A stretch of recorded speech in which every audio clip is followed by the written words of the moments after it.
انتخابات کے حوالے سے ہم بات کریں اور جو ہم نے تھوڑا بہت انٹرو میں بتایا بھی کہ یہ سیاسی جماعتیں آپس میں اور عوام کے اندر مقبولیت ہونے کے دعوے کر رہی ہیں، آپ الیکشن کی تاریخ کے اعلان کے بعد جو سیاسی منظرنامے پہ ہلچل ہے اس کو کس طرح سے دیکھ رہے ہیں، اور جن ملاقاتوں کا ہم ذکر کر رہے ہیں جو ہو چکی ہیں یا رابطے جو ہو چکے ہیں اور جو ہونے والے ہیں، ان کا کیا امپیکٹ ہوگا اس سیاسی منظرنامے پہ؟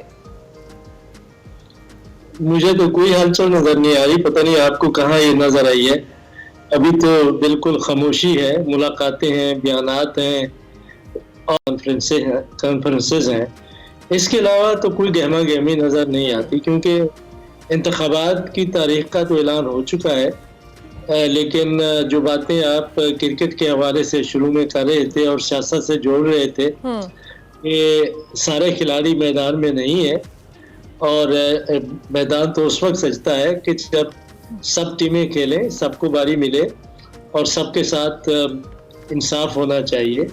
ایسا ہوتا نظر نہیں آ رہا، تو یہ وہ انتخابات نہیں ہے جن کی کہ آپ توقع رکھ رہے ہیں یا جو ماضی میں قطع کلامی کی مدد۔ کل کرکٹ میں اگر آپ کو دلچسپی ہو تو کل ایک ٹائم آؤٹ کا واقعہ بھی ہوا نا، اس میں ایک پلیئر جو ہے وہ کھیلنے کے لیے آئے لیکن لیٹ ہو گئے تو کھیل نہیں سکے، تو کوئی ٹائم آؤٹ کا واقعہ بھی ہو سکتا ہے۔ جی بالکل، آپ نے جو اشارہ کیا ہے وہ بالکل صحیح کیا ہے کہ اگر زبردستی ہی ٹائم آؤٹ دینا ہے تو پھر میدان تو ہمارا نہیں رہے گا۔ تو ڈاکٹر صاحب رول چینج نہیں ہو سکتا؟ جیسے کرکٹ میں اپیل کر رہے تھے رول چینج کر دیں، یہاں پہ بھی رول چینج ہو جائے تو؟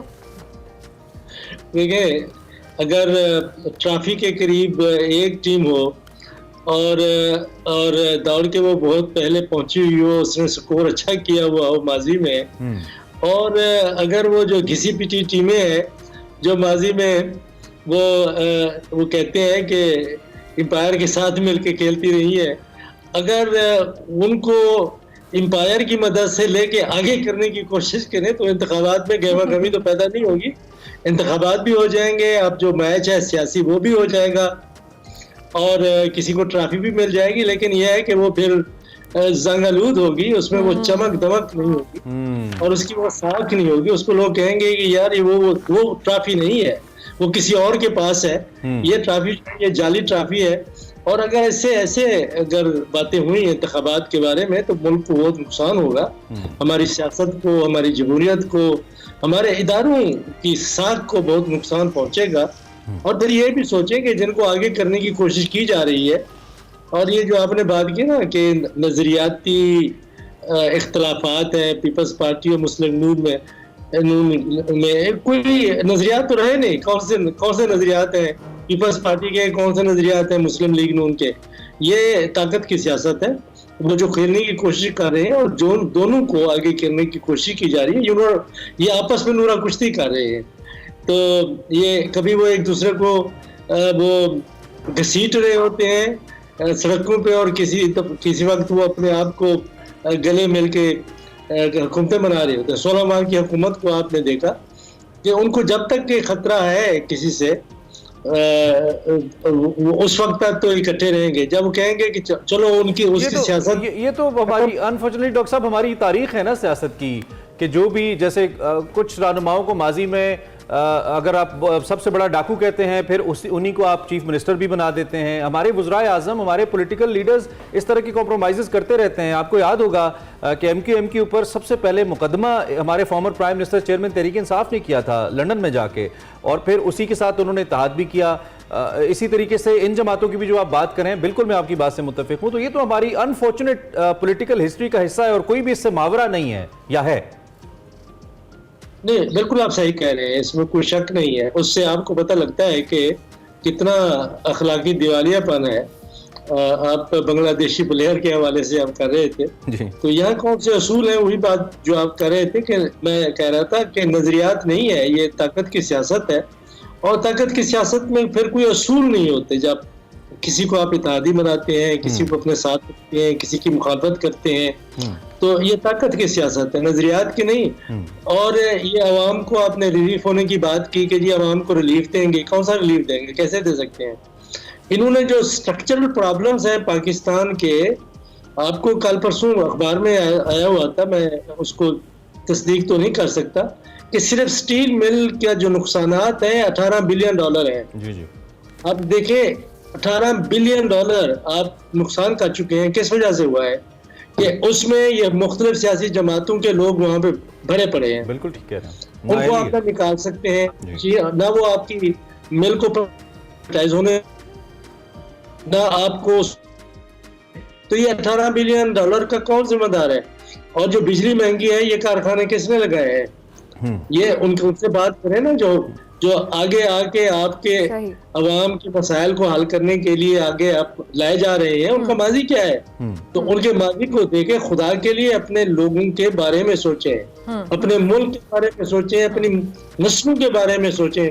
میرا پختہ یقین ہے جو لوگ ماضی میں رہے ہیں ان کو آپ لائیں گے تو ملک کو تباہ کر دیں. ٹھیک ہے. اچھا ڈاکٹر صاحب، یہ جس طرح سے آپ بات کریں اوبویسلی اب یہی سیاسی جماعتیں ہیں، یہی چہرے ہیں، یہی سیاستدان ہیں جو گھوم پھر کر ایک جماعت سے نکلتے ہیں دوسری جماعت میں آتے ہیں اور پھر وہی باتیں ہیں، وہی دعوے ہیں، وہی عوام کو ریلیف دینے کی باتیں ہیں. تو یہ تو سیاسی منظرنامہ صرف اسی طرح سے رہتا ہے، صرف کردار بدلتے رہتے ہیں. تو آپ کے خیال میں ایسے کون سے کردار ہیں یا کون سی ایسی جماعت ہے یا کون سے ایسے ریپریزنٹیٹیوز ہیں؟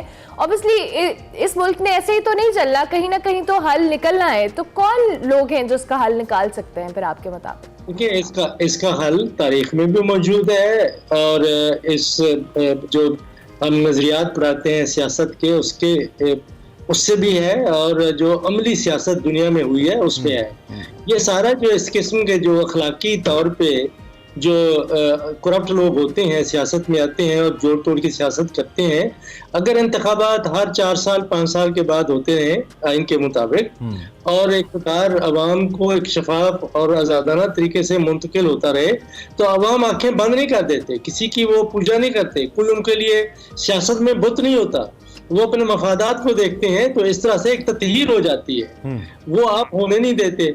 آپ کسی کو نکال کے ہیرو بنا دیتے ہیں، کسی کو آگے لے آ کے پھر جس کی کوئی بنیاد ہی نہیں ہوتی اس کو آپ آگے وزیر اعظم بنانے کی. ڈاکٹر صاحب اجازت دیجیے گا، ایک تو آپ جن کی طرف اشارہ کر رہے ہیں ہیرو بنا دیتے، اور بالکل ٹھیک ہے، ان کا کردار جب ہوا ہے تو ملک کو نقصان ہوا ہے. لیکن دوسری جانب ہمارے سیاستدانوں نے بھی تو مایوس کیا ہے نا. یعنی کہ انہوں نے ان کے تجربات مختلف اوقات میں ایک ہی شخصیت پہ تو نہیں رہے، مختلف شخصیات پہ رہے ہیں، اور جو بھی شخصیت آئی ہے ٹل ناؤ ہم کہہ سکتے ہیں کہ وہ تجربہ کامیاب نہیں ہوا. کہیں نہ کہیں سب نے اپنی طاقت کے لیے، جیسا آپ نے شروع میں کہا، گٹھ جوڑ کیا، اپنی پوزیشن کو مستحکم کرنے کے لیے سمجھوتے کیے، عجیب و غریب قانون سازیاں کیں، اور پھر اس کا اوورآل سسٹم کو نقصان ہوا. تو کہیں ان کی طرف سے بھی تو اتنی کوئی اہلیت دکھائی نہیں گئی ہمارے پولیٹیشنز کی طرف سے کہ وہ انٹرفیئر نہ کرتے جن کی جانب آپ کا اشارہ ہے. نہیں، وہ تو چاہتے ہیں کہ ان کو پیچھے سے کوئی دست شفقت ہو تو وہ اقتدار میں ہے. اور آپ نے دیکھا نہیں ہے کہ میاں صاحب کا کیا بیانیہ تھا ہماری فوجی اداروں کے بارے میں، کس قسم کی زبان استعمال کرتے تھے. پھر جب انہوں نے ہاتھ جوڑ لیے، گھٹنے ٹیک دیے، اور ان کو بھی ضرورت تھی کسی آدمی کی کہ کسی طریقے سے ہم نے جو اس وقت زیر تاب ہے کہ ان کے مقابلے میں ہم نے کس کو اگر لائے تو یہ ان کی سیاست ختم کی جا سکتی ہے. تو ایک نظر ضرورت آپ ہر طرف سے چل رہا ہے. تو یہ اس طریقے سے کرنے سے آپ ایک مصنوعی سہارے پیدا کرتے ہیں لوگوں کے لیے. میں کہتا ہوں کہ دنیا کی تاریخ نے ثابت کر دیا ہے کہ اگر لوگوں کو یہ حق مل جائے کہ ان کے حکمران کون ہونے چاہیے تو وہ ایسے کرپٹ لوگوں کو بار بار منتخب نہیں کریں گے. یہ ایک بنیادی سا اصول ہے. ہر دنیا میں ہر جگہ کے اوپر کرپٹ آدمی بیٹھا ہوا ہے. اس کو نکالنے کے 2 طریقے ہیں. ایک آئین قانون ہے کہ اگر کوئی مجرم ہے تو اس کو آپ سزا دیں.